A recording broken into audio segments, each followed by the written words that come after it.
everybody, Brian back with you here at Warning Entertainment, and we are continuing on with the Friday the 13th films. Now I'm moving on to number 3. Whoops. I thought that looked funny. The third movie, which was in 3D, you can buy it 3D. I think you can actually get it now where you can toggle between 2D and 3D if you want.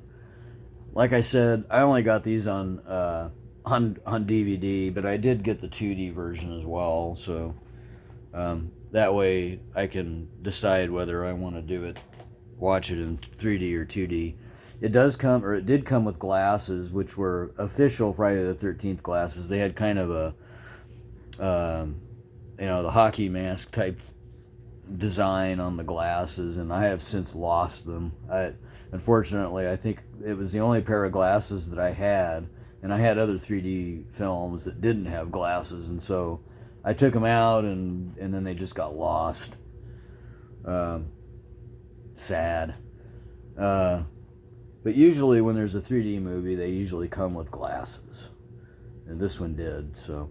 And it's really well done. It's surprisingly, for 1982, the 3D quality is very nice. It's very smooth, and it doesn't give you a headache like some 3D movies, especially the blue and red glasses. Those things have a tendency to cross your eyes. But this is where Jason finally gets the hockey mask. In the second movie, he had the sack on his head, which I thought was much creepier. Once the mask came into play, it became more of a, oh, that's cool, than it was an, oh man, that's creepy. To me, it wasn't creepy. It was just cool. I liked the mask because it was cool. Not because it scared me any. And I don't think, it just he became more of an icon, like an action hero or something to me. It wasn't scary anymore.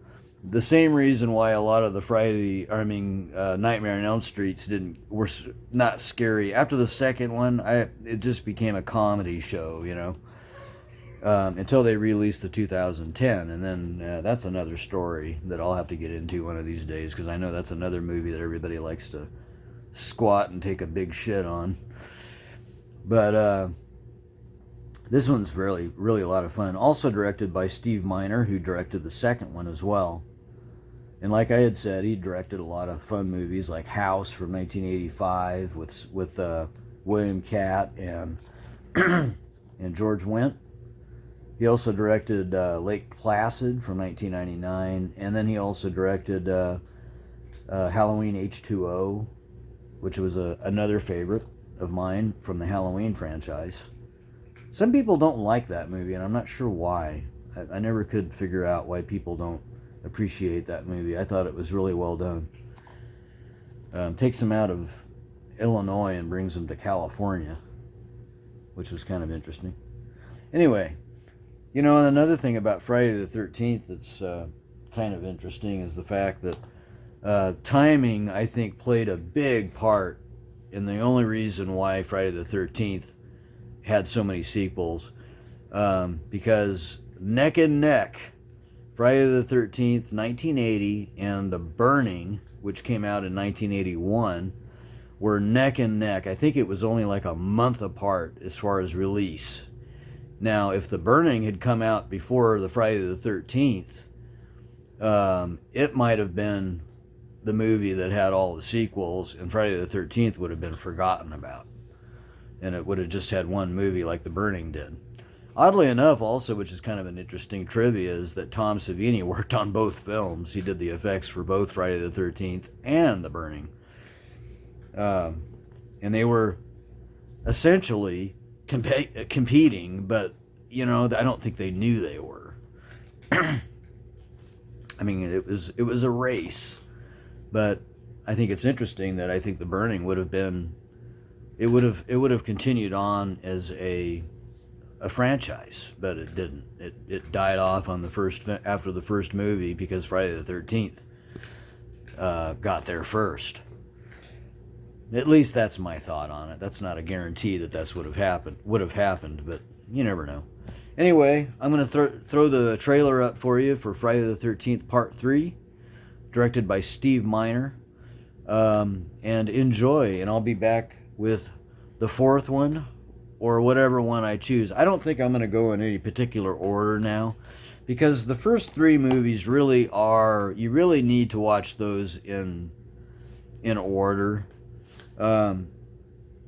You know, because they do take you, they fill you in on the previous movie at the beginning of each movie to kind of get you caught up on what happened in the last one. So they really do connect. But after that, you know, it's just whatever, you know, that each director did something different, and it just kind of it went off in all kinds of different directions. So I don't know that it really was necessary to watch them in order.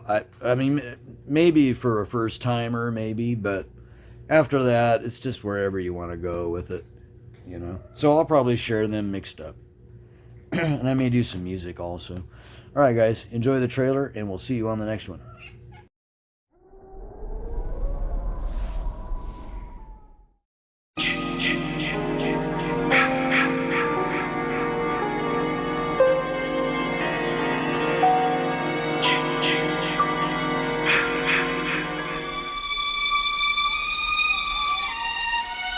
Weekends are a good time to escape to the woods.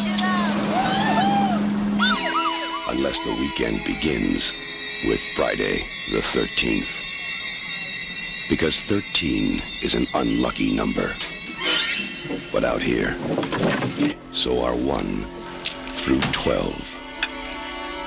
Because these are Jason's woods. And nobody leaves them alive. Friday the 13th, Part 3, in 3D. Jason, you can't fight him.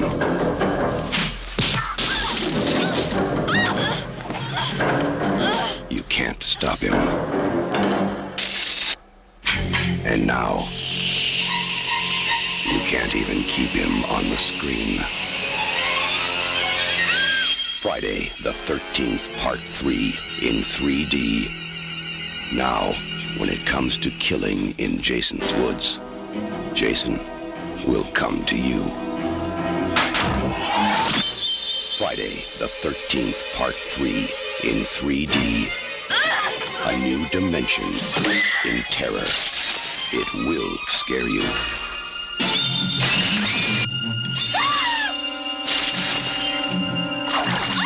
Count on it.